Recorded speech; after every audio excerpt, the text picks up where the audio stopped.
Okay, shall I start? Sorry.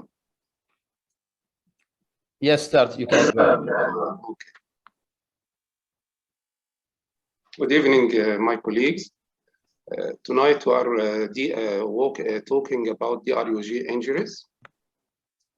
This radio-ulnar joint is a diarthrodial trochoid synovial joint, which means that it is a freely mobile joint, like a moving ball over a curved surface.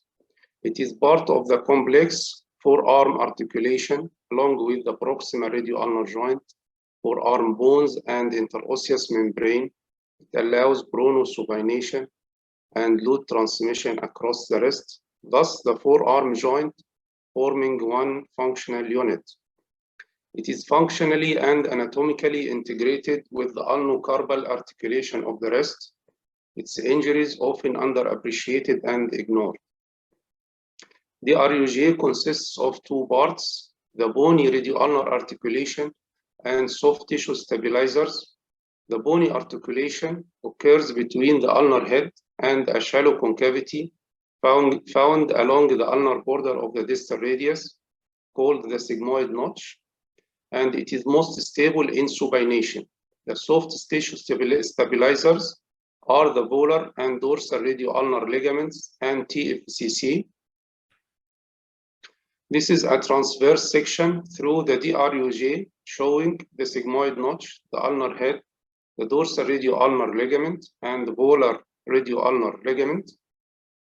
This is a diagram of the DRUJ structures showing the vascular supply of the structures of DRUJ through the dorsal branch of anterior interosseous artery. The shape of sigmoid notch is not uniform. Sorry, Dr. Saleh, can you see the whole screen? Or I think this is, yes, this is better. Yes, we can see it clear. Okay. The shape of sigmoid notch is not uniform and has been classified into flat face, sky slope, C-type, and S-type. The distal articular surface of the ulna is mostly covered by articular cartilage, except for a depression at the base of the ulnar styloid called the fovea, which is devoid of cartilage, and it is the attachment of the deep limbs of dorsal and volar radio-ulnar ligaments. The triangular fibrocartilage complex is triangular in shape, with its apex attached to the fovea at the base of the ulnar styloid, and its base attached to the ulnar side of the distal radius. It consists of the meniscal hemolobe, the triangular fibrocartilage disc proper, the dorsal radio-ulnar ligament, the volar radio-ulnar ligament, the ulno-leonate ligament, the ulno-triquetral ligament, the ulnocarpal collateral ligament, and extensor carpi ulnaris subsheath. This is a diagrammatic view of the dorsal view of the same structures. The dorsal and volar radio-ulnar ligaments are the main stabilizers of DRUJ, and each has superficial and deep limbs. The distal radio-ulnar joint is inherently unstable, as the curvature of the radius of the sigmoid notch is larger than that of the head of the ulna. So 80% of joint stability is provided by ligamentous support. During neutral rotation, 60% of sigmoid notch is in contact, while in extremes of rotation, only 10% is in contact. So dorsal and palmar rims of the sigmoid notch are important for joint stability. The differential arc of curvature of ulnar head and sigmoid notch provide the specific movement of DRUJ. So in pronation, the ulna translates 2.8 millimeter dorsally and distally from a neutral position. And in supination, the ulna translates 5.4 millimeter volary and proximally from a neutral position. Classification: DRUJ injury may be acute, chronic, or DRUJ arthritis. Also, it may be isolated dislocation due to ligamentous disruption or more commonly associated with fractures. TFCC disc tear occurs in 39 to 62% of distal radius fractures. Clinical evaluation, there is history of trauma, a fall on outstretched hand. The patient is complaining of ulnar side wrist pain, especially on loading the hand and rotating the forearm. Persistence of ulnar side wrist pain and stiffness following distal radius fracture indicate DRUJ injury. There may be clicking sounds or obvious instability.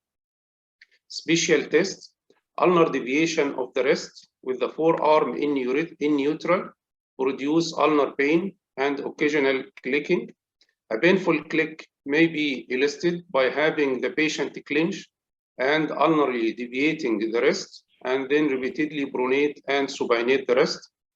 Ulnar impaction test, wrist hyperextension and ulnar deviation with axial compression also will elicit pain. The breast test,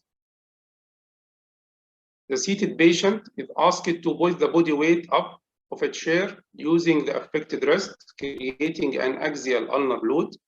The piano key test, with the wrist pronated, unstable distal ulna may subluxate dorsally and can be manually reduced with dorsal thumb pressure and springs back like piano key when pressure is released. The fovea sign, there is pain and localized tenderness at the area of the fovea. The Gren test, compressing distal ulna and radius with the examiner hand and producing grinding motion will elicit pain, suggesting presence of DRUJ arthrosis. Investigation, different X-ray views that reveal DRUJ injuries, postero-anterior view, true lateral view, pronation and supination views, a clenched fist postero-anterior view in pronation, weighted lateral view.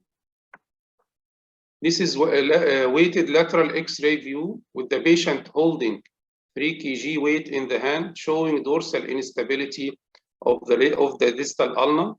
Weighted views provide loading of the DRUJ, bringing out instability, which may not be visible in routine X-ray. X-ray signs that indicate a possibility of DRUJ instability, shortening of the radius more than 5 millimeters relative to the ulna, angulation more than 25 degrees in any plane, fracture of the base of ulnar styloid, widening of DRUJ interval more than 3 millimeters on postero-anterior view, and dislocation of DRUJ on lateral view. MRI is useful for diagnosis of TFCC, ligamentous and articular cartilage injuries. Arthroscopy is the gold standard for evaluation and management of TFCC injuries. CT is useful to delineate sigmoid notch fractures and DRUJ injuries. Isolated management for isolated DRUJ dislocations, closed manipulation, reduction under anesthesia is usually successful. Dorsal dislocation is reduced in supination, while palmar dislocation is reduced in pronation. Once the joint is reduced, stability must be verified. Dorsal dislocation is immobilized in above elbow cast in supination, while volar dislocation in pronation for 6 weeks. If instability persists after reduction, radio-ulnar pinning is done in reduced position to allow soft tissue healing. TFCC repair, either open or arthroscopic, need to be considered in case of severe disruption. Soft tissue interposition can result in irreducibility, which indicate open reduction. DRUJ injury in distal radius fractures. Geisler and Fernandez in instability classification after radius reduction. There are 3 types. Type 1, stable, in cases of minimally displaced avulsion, tip of ulnar styloid, or ulnar neck fracture. Type 2, unstable, in case of avulsion fracture of the base of ulnar styloid or massive tear of TFCC or secondary stabilizers. Type 3, that is potentially unstable in case of fracture of the sigmoid notch in four-part fractures or ulnar head fracture. There is residual pain, residual wrist pain, and loss of supination are the commonest complications following distal radius fracture with DRUJ injury. DRUJ instability, joint incongruence, and ulnocarpal abutment are the main causes. Assessment of DRUJ stability following distal radius fracture best done intraoperative after fixation of the radius by translation of the ulna in dorsopalmar direction, what is called ballotment test. Anatomic reduction, minimal sufficient fixation, and early mobilization are the keys to regain good function of the hand, wrist, and forearm. Ulnar styloid fracture may also be seen in isolation. While styloid tip fractures are stable, basal styloid fractures are associated with DRUJ instability and should be fixed. Fixation technique, closed pinning, tension band wiring, compression screw, or suture anchor technique. Galeazzi fracture dislocation, 80% of these injuries present with complete DRUJ dislocation.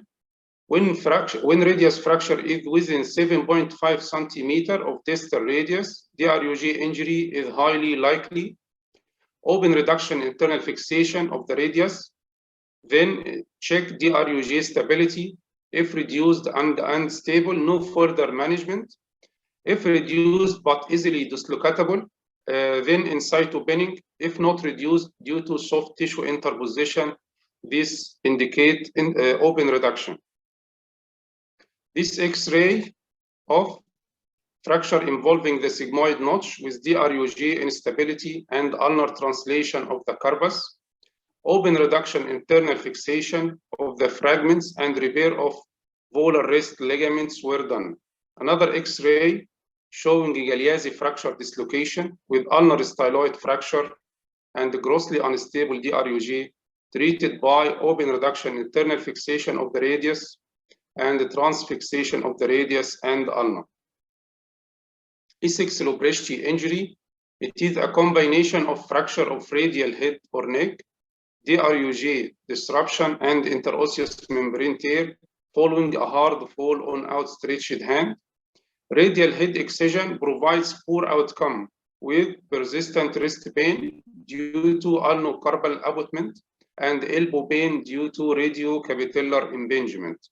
Management, open reduction internal fixation of the proximal radius fracture if possible, or radial head arthroplasty plus or minus in situ pinning of DRUJ.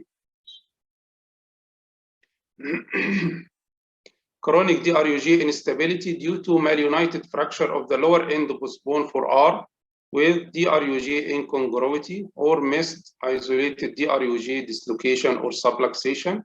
The patient is complaining of persistent painful stiffness of the wrist with decreased grip strength. Management, correct malunion length discrepancies, soft tissue reconstruction procedures, salvage procedures for DRUJ arthritis. This is a case of malunited distal radius fracture following an old gunshot injury with gross deformity and relative ulnar lengthening, treated by corrective osteotomy and bone grafting of the radius using volar approach and volar plate fixation, post-operative X-ray showing deformity correction, restitution of DRUJ, and correction of radial inclination and radial height. This is a diagrammatic representation of Adams-Berger procedure for chronic DRUJ instability. The dorsal and volar radio-ulnar ligaments are reconstructed with palmaris longus graft. Sauvé-Cabangé procedure was originally described in 1936. It entails DRUJ arthrodesis plus surgical pseudoarthrosis of the distal ulna. It is the preferred procedure in active adults. Thank you. Thank you very much. Finished. Thank you, Dr. Hesham. It was Thank very you. interesting Thank you. lectures about Thank you. this radio-ulnar joint and acute and chronic presentation with the management. Now open the floor for the participant to ask question or comments. You can raise your hand or open the mic and ask the question directly.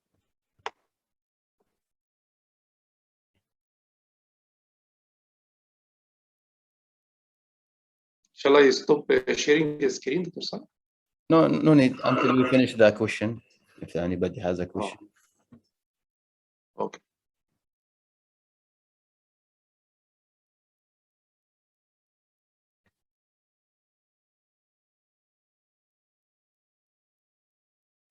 No question?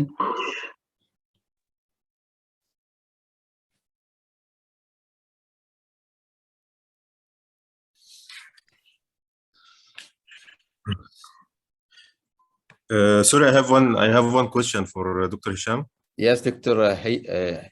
Haytham, Dr. Haytham, yes. You can go ahead, please. Yeah, for Galeazzi fracture dislocation in the post-operative period, it is necessary to put a back slab or just like a post-bone forearm fracture, no need for protection by back slab. Thank you for your question, Dr. Haytham. Better if the joint is stable, following fixation of the radius fracture. If the joint is stable, no need to put slab, maybe removable brace only to regain function of the wrist and the hand. But if unstable, we should fix the DRUJ with pinning, in situ pinning, for 6 weeks. Okay, you got the answer. Okay, thank you, Dr. Hesham. Thank you. But Dr. Saab, can I ask comment, please? Yes, go ahead, Dr. Arun. Thank you, Dr. Haytham. Thank you very much. Thank you, Dr. Hesham, for a nice presentation, a very elaborated one. Thank you, but as you know, we know these injuries are so common in the regional hospitals and all in Oman. Yes. That I mean, presenting your own series is very difficult because it is very difficult to keep a track of your own results in the particular setup, because you get so many cases, and as you already said, that injury is often underappreciated and ignored, because we sometimes take it in a very casual approach. Not casual, but not that much of importance given to this particular thing.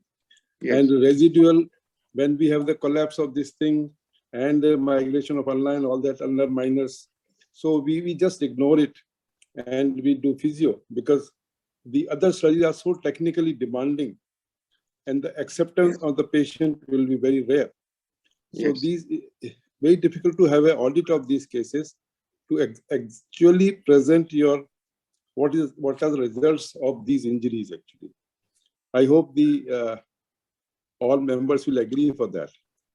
And I'd like to have a comment from other hospital doctor, if they can agree with me regarding the results of these cases, which is the prognosis mostly it is guarded actually, unless it's a very straightforward injury.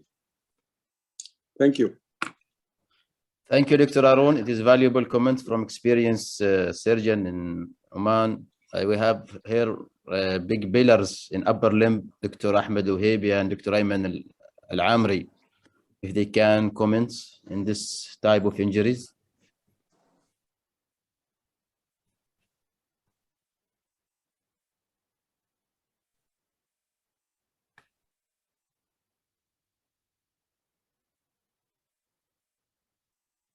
Thank you very much, Dr. Hesham. Thank you very much, Dr. Saleh. Thank you very much.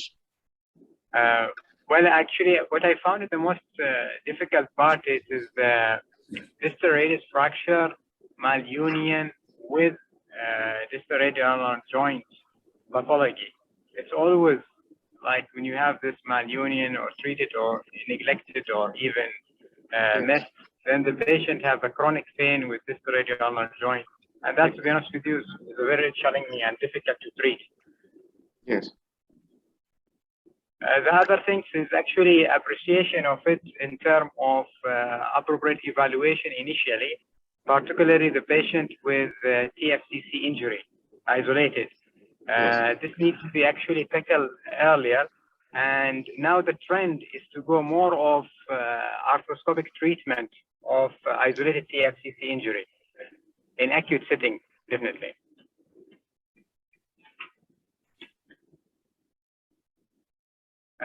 I don't know if Dr. Ahmed Al-Wahabi here is, I think he has the experience of arthroscopic involvement of TFCC injury. He might share us his experience, because the arthroscopic of distal radio-ulnar joints is not actually available in all hospitals.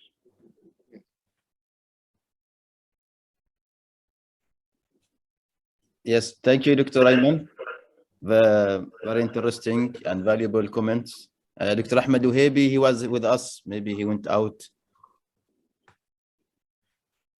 Last question with this topic or comments. We have 1 minute more.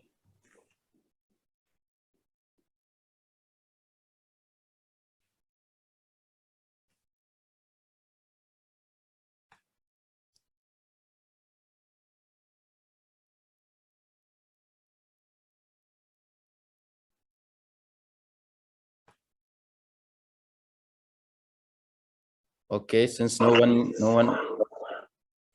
one is asking, or somebody want to ask. Okay, Dr. Hesham, thank you very much for highlighting this type of injuries for our surgeons, and to raising the awareness about these injuries and what the consequence for the patient, and also we need for other complex surgery if we miss these injuries initially. Thank you. Yes.